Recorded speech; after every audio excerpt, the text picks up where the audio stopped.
Friends, आज की ये मूवी आपको ये एहसास दिला देगी कि एक बहरी लड़की या फिर एक बहरे लड़की की लाइफ कितनी दिक्कतें भरी होती है या फिर कितनी मुश्किल होती है। ये आज आपको इस मूवी में पता चला। इस मूवी में एक लड़की है जो आवाज़ सुनना चाहती है पर वो सुन नहीं सकती, और एक लड़का है जो सब सुनते हुए भी आवाज़ नहीं सुनना चाहता।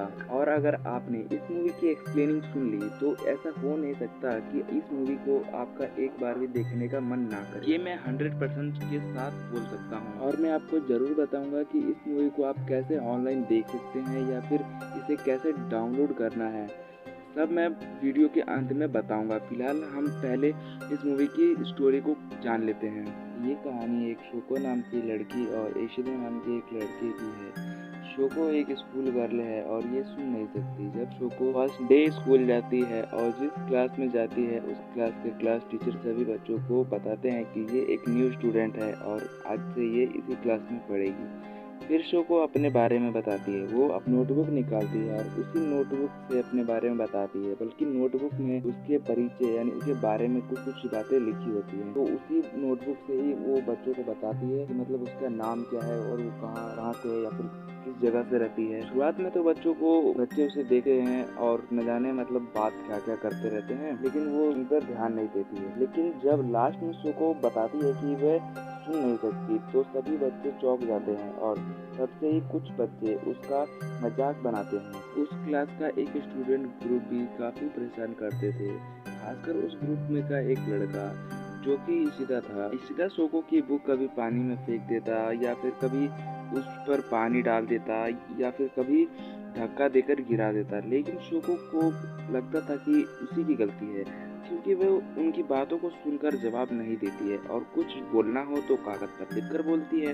इसी कारण जब भी कोई शोको को परेशान करता तो वो शोको खुद ही सॉरी बोल देती। सच में यार, शोको को इतनी परेशानी होती है ना उस क्लास से कि ये आपको खुद ही लग रहा होगा कि वो बच्चे कितने ज्यादा शोको को तंग करते हैं। एक बार इशिदा को शोको के कान में ईयर मशीन दिखाई देती है और उसे वो कहीं दूर फेंक देता है। वैसे इसका ये मतलब हो सकता है कि शोको को एकदम हल्का फुल्का सुनाई देता है, तभी शायद वो ईयर मशीन लगाती है। तब से ही शोको के कान में जब ईयर मशीन दिखाई देता है वो उसे निकाल कर कहीं फेंक देता है या फिर उसे तोड़ देता है। एक बार शोको बेंच पर बैठकर कुछ काम कर रही होती है कि इशिदा चुपके से एक झटके में शोको के कान में से वो ईयर मशीन निकालता है, जिसके कारण शोको के कान में से खून बहने लगता है। और ये सब देखकर सभी बच्चे डर जाते हैं और शोको की हेल्प करते हैं। शाम को इशिदा स्कूल से जब घर आ रहा होता है तब शोको इशिदा के पास आकर सॉरी बोलती है, लेकिन इशिदा शोको पर चिल्लाते हुए पूछता है किस बात की सॉरी। शोको को कुछ समझ में नहीं आया होता है तो वो शोको हवा में हाथों से इशारा करते हुए इशिदा को अपना दोस्त बनने को कहती है, क्योंकि शोको का क्लास में कोई दोस्त नहीं था। क्लास में कोई स्टूडेंट उसके साथ खेलता नहीं था और ना ही उसके साथ बैठता था या साथ में बातें करता। लेकिन इशिदा को शोको के इशारे कुछ समझ में नहीं आ रहे थे, बल्कि उसे कुछ और ही लग ही रहा था, जिसे देखकर इशिदा के दोस्त हंस रहे थे। इशिदा गुस्सा होकर वहाँ से चला जाता है। नेक्स्ट डे क्लास में स्कूल के प्रिंसिपल आते हैं और पूछते हैं कि कौन परेशान कर रहा है शोको को, और उसके कुछ दिनों में उसके कानों की ईयर मशीन या तो कभी टूटे हुए मिले हैं या फिर कहीं खो गए हुए मिले हैं। तो अच्छा यही होगा कि आप मुझे भैया बता दें कि ये हरकत किसकी है, वरना सभी के पेरेंट्स को बुलाया जाएगा। इशिदा के क्लास टीचर को इशिदा के ऊपर शक होता है और इसी वजह से इशिदा को खड़ा करके उसके दोस्तों से पूछते हैं, जिस पर उसके दोस्त हाँ कर देते हैं कि सिर्फ यही एक उसे परेशान करता था। क्लास टीचर इशिदा को पनिश करते हुए इशिदा की मॉम को बुलाते हैं। अब इशिदा काफी दुखी हो जाता है क्योंकि इस शरारत में उसके दोस्त उसके साथ देते थे वही दोस्त उसके खिलाफ हो जाते हैं, और जिस तरह शोको को ये परेशान करता था सेम हरकत उसके दोस्त उसके साथ करने लगते हैं। अब इशिदा को अपनी गलती का एहसास होने लगा था। एक दिन इशिदा की मॉम शोको की मॉम को पैसे देने जाती हैं। इशिदा भी साथ में जाता है पर वो गार्डन में बैठकर उनका इंतजार कर रहा होता है। कुछ देर बाद इशिदा की मॉम आती हैं पर उन्हें काफी ज्यादा चोटें लगी होती हैं, और ये चोटें और कोई नहीं शोको की मॉम ने की थी। इशिदा अपनी मॉम की ऐसी हालत देखकर काफी परेशान होता है पर उसकी मॉम कल से एक अच्छे बच्चा बनने को कहती है। अगले दिन से शोको का अलग स्कूल में ट्रांसफ़र हो जाता है और इशिदा का भी अलग स्कूल में ट्रांसफ़र हो जाता है। इस हादसे से इशिदा काफ़ी ज़्यादा सोच में पड़ जाता है, काफ़ी ज़्यादा भावनाओं में चला जाता है और अपने से वो एक प्रॉमिस कर बैठता है कि वो कभी किसी से बात नहीं करेगा और ना ही कभी किसी से नज़रें मिलाएगा, सिवाय अपनी फैमिली को छोड़कर। वो अपनी मॉम के पैसे वापस करेगा और अपने आप को मार देगा।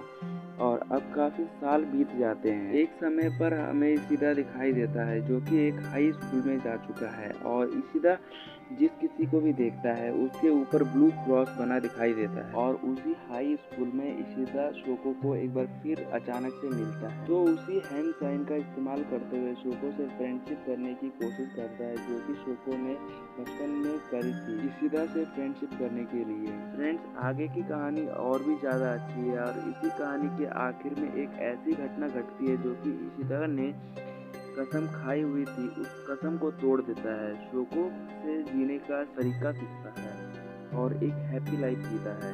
शोको को जो दोस्त परेशान करते थे वही शोको के अच्छे फ्रेंड बनते हैं और जो इशिदा शोको को सबसे ज़्यादा परेशान करता था वही शोको का सबसे अच्छा क्लोज फ्रेंड बनता है। फ्रेंड्स, इस मूवी को मैं पूरा एक्सप्लेन नहीं कर रहा हूँ क्योंकि ये मूवी करीब 2 घंटे की है और मैं इस मूवी को पूरा एक्सप्लेन करता हूँ तो वीडियो बहुत ही लंबी बन जाती है।